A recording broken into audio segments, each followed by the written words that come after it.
Dikatakan di Al-Quran tuh Allah tidak akan menyiksa mereka selama mereka itu wahum yastaghfirun. Selama mereka itu minta ampun sama Allah, mereka istighfar sama Allah, nggak akan disiksa sama Allah Ta'ala. Bala nggak akan turun, bencana nggak akan turun. Makanya kalau sekarang kita ini melihat banyak musibah, banyak bencana, jangan salahkan siapapun dan jangan salahkan apapun. Jangan bilang hutannya gundul, jangan bilang ini karena ada eksploitasi alam yang menyalahi aturan, jangan bilang ini karena ada orang begini. Jangan bilang seperti itu, tapi bilanglah pada diri kita sendiri, istighfarmu piro?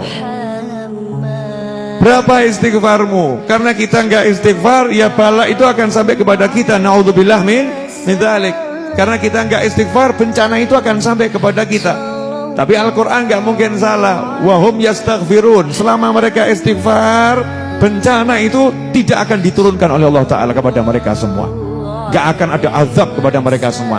Maka ajaibnya, ini ajaib ya, ketika Nabi berada di Mekah SAW, Mekah itu nggak pernah ada musibah,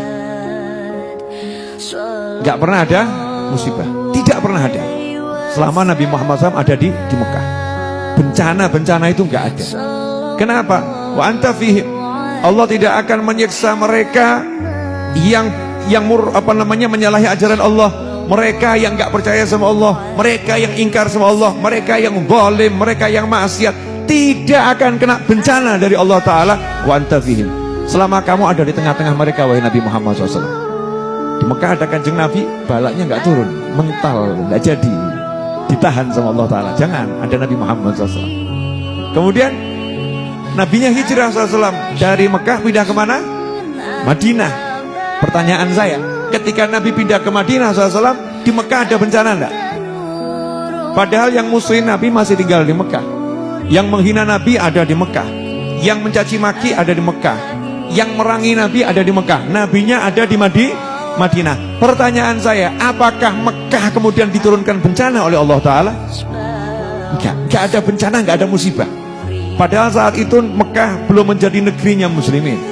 Mekah menjadi kotanya orang-orang yang musuhi umat Islam, musuhi Allah Subhanahu wa Ta'ala. Kotanya orang-orang yang maksiat kepada Allah Subhanahu wa Ta'ala saat itu, ya, ketika ditinggal oleh Nabi Muhammad SAW. Nah, kenapa kok nggak diturunkan bencana? Kenapa nggak diluluhlantahkan? Kenapa nggak dimusnahkan? Kenapa nggak dihilangkan masyarakatnya yang betul-betul gak sesuai aturannya Allah itu? Jawabannya sederhana, kata Allah, wahum yastaghfirun. Karena di tengah-tengah orang-orang yang rusak itu masih ada sekelompok sahabat yang belum hijrah, yang minta ampun sama Allah Ta'ala. Ada sekelompok sahabat yang belum hijrah, karena kan sahabat gak semuanya bisa hijrah. Ada yang tertahan di Mekah. Ya, apalagi setelah Sulh Hudaybiyah, perjanjian Hudaybiyah, itu yang di Mekah nggak boleh keluar ke Madinah.